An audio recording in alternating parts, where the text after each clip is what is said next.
Ketika Florentino Perez menjadi presiden Real Madrid pada tahun 2000, dia telah menunjukkan kepiawaian bukan hanya dalam menangani klub sepak bola, tapi juga untuk urusan transfer pemain. Sejumlah nama besar berhasil diakuisisi selama kepemimpinannya, termasuk yang paling mengejutkan dan kontroversi, yaitu pembajakan Luis Figo dari Barcelona yang merupakan rival abadi Real Madrid. Namun demikian, kehebatan negosiasi Florentino Perez kini dalam ujian berat. Misi mendatangkan Kylian Mbappe ke Santiago Bernabeu terus tersandung, dipicu keengganan klub pemiliknya Paris Saint-Germain untuk melepas bintang muda tersebut.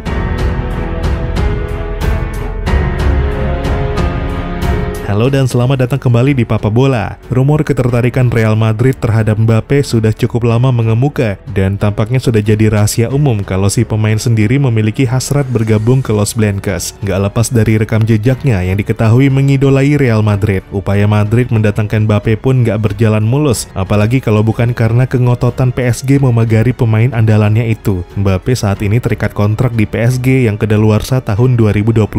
PSG pun telah berulang kali menawarkan perpanjangan kontrak, tapi Mbappe disebut bahkan sudah 3 kali menolak mentah-mentah pengajuan itu, padahal nilai yang ditawarkan pun gak bisa dipandang sebelah mata. Dari upah semula 25 juta euro per musim, kontrak yang ditawarkan itu membuat upah Mbappe di PSG naik jadi sekitar 35 juta euro per musim atau setara 592 miliar rupiah. Penolakan Mbappe disebut-sebut nggak lepas dari niatannya hengkang dari PSG dan bergabung ke Real Madrid. Mbappe pun dikabarkan telah beberapa kali meminta PSG melepasnya ke Real Madrid. Namun Presiden PSG, Nasser Al-Khelaifi, masih tetap mencari cara agar Mbappe bersedia memperpanjang kontrak. Bagi PSG tentu ini menjadi kerugian besar, mengingat Mbappe sebenarnya bisa dilepas tahun ini juga dengan nilai yang masih sangat menggiurkan. Dengan skenario itu, Real Madrid pun sebenarnya bisa menunggu sampai tahun depan dan mendatangkan Mbappe secara free transfer. Tapi Los Blancos tampaknya sudah begitu nggak sabar dan dikabarkan telah mengajukan tawaran perdana mereka untuk Mbappe ke PSG dengan nilai yang disebut-sebut mencapai 160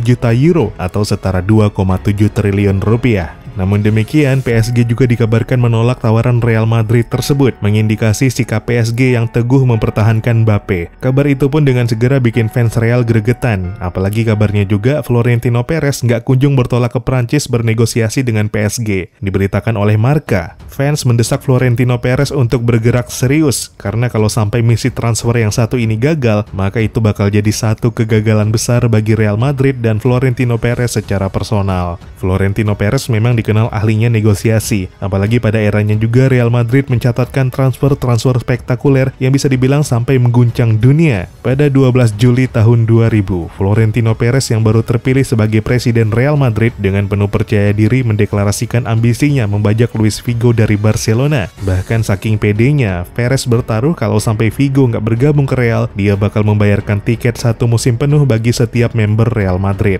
Dan benar saja, hanya 13 hari kemudian, bintang Portugal tersebut yang ketika itu sangat diandalkan Barca diresmikan sebagai pemain Real Madrid, diakuisisi dengan mahar mencapai 72 juta euro yang jika dikalkulasi berdasar kurs mata uang terkini mencapai 101 juta euro atau setara 1,7 triliun rupiah. Transfer itu pun memicu gejolak di Barcelona dan masih menjadi kontroversi sampai sekarang.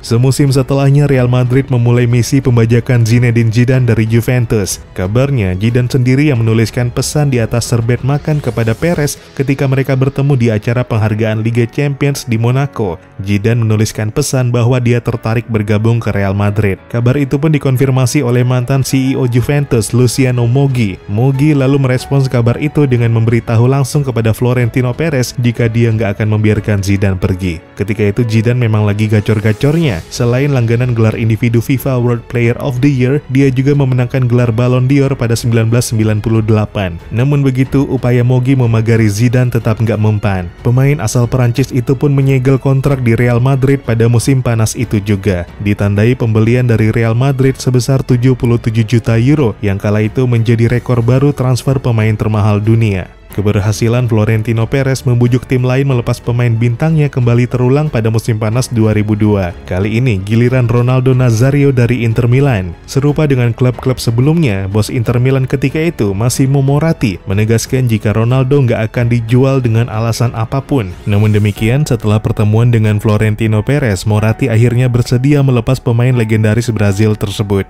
Real Madrid pun menyegelnya dengan nilai transfer 55 juta euro. Setahun kemudian, Real Real Madrid kembali menyegel transfer besar, yaitu David Beckham yang didatangkan dari Manchester United. Hal ini bisa dibilang cukup mengejutkan karena berbulan-bulan sebelumnya, klub yang bermarkas di Old Trafford tersebut terus-terusan menolak tawaran yang diajukan Los Blancos untuk Beckham. Dan sekali lagi, tawaran Real tampaknya terlalu sulit untuk ditolak. Beckham pun dilepas dengan nilai transfer 25 juta euro. Hanya setahun kemudian, Real Madrid kembali mendatangkan pemain bintang dari Inggris, yaitu Michael Owen yang dibeli dari Liverpool sebesar 12 juta euro. Setelah Owen, lengkaplah skuad Galactico Real Madrid. Florentino Perez pun berhasil membuat skuad idaman yang kemudian sukses menyabet 2 gelar Liga Spanyol serta menyegel trofi Liga Champions ke-9 bagi Real Madrid. Florentino Perez akhirnya resign sebagai presiden Real Madrid pada 2006 setelah rentetan kritik yang menyebutnya lebih fokus dalam hal marketing ketimbang sepak bola. Pada 14 Mei 2009, Perez mengumumkan pencalonannya kembali sebagai presiden Real Madrid, dan sampai 1 Juni 2009 hanya dialah satu-satunya kandidat yang dapat menjaminkan 57,38 juta euro sebagai syarat pencalonan presiden Real Madrid. Perez pun melaju mulus dan resmi kembali menjadi orang nomor 1 di klub ibu kota Spanyol tersebut. Menandai comebacknya sebagai presiden Real Madrid, Florentino Perez bergerak cepat mendatangkan pemain bintang dari Karim Benzema, Kaká, Xabi Alonso, Raul Albiol hingga Alvaro Arbeloa, dan tentu saja pembelian terbaik tahun itu, Cristiano Ronaldo yang dibeli dari Manchester United. Perlu 94 juta euro bagi Real Madrid untuk meluluhkan setan merah melepas bintang besarnya itu. Nilai yang dengan kurs saat ini bernilai 132 juta euro atau setara 2 triliun rupiah. Namun sampai saat itu, negosiasi tersulit Florentino Perez bisa dibilang ketika berupaya mendatangkan mantan 2 bintang Tottenham Hotspur, yaitu Luka Modric pada 2012 dan Gareth Bale setahun kemudian. Modric ketika itu sampai kabur dari agenda pramusim Spurs ke Amerika Serikat pada 2012 dan memilih membayar denda 100.000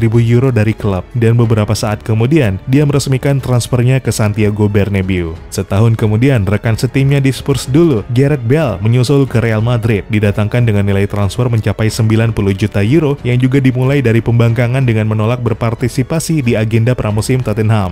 Sepeninggal Cristiano Ronaldo yang hengkang ke Juventus pada 2018, Real Madrid akhirnya mendatangkan Eden Hazard yang sudah begitu lama diidamkan. Hazard resmi dibeli dari Chelsea pada Juni 2019 dengan nilai transfer 100 juta euro. Dengan kondisi kala itu, pemain Belgia tersebut memiliki kontrak tersisa selama 1 musim lagi di Chelsea. Transfer Hazard menunjukkan bahwa Florentino Perez nggak segan mengeluarkan nilai transfer selangit untuk pemain yang kontraknya tersisa 1 musim di klub pemilik, sebagaimana Mbappe di PSG saat ini. Maka jangan heran kalau Real Madrid mungkin bakal kembali dengan tawaran yang lebih tinggi selepas proposal 160 juta euro mereka ditolak. Misi mendatangkan Mbappe memang nggak mudah, dan sebenarnya ini bisa sangat ditebak. PSG adalah tim dengan kemampuan ekonomi yang kuat, jadi jelas nggak bakal mempan dirayu dengan biaya transfer sefantastis apapun. Presiden Al-Khelaifi juga sudah berulang kali menyebutkan kalau PSG adalah tim yang berambisi tinggi. Aktivitas klub yang terus mendatangkan pemain bintang seperti Leo Messi menegaskan ambisinya membentuk tim kompetitif dan membangun kejayaan di Eropa. Maka dengan target yang didukung kemampuan ekonomi bagus, sangat wajar kalau PSG berusaha keras mempertahankan Mbappe. Apalagi dengan usianya yang masih sangat muda, Mbappe masih bisa diandalkan untuk waktu yang sangat lama.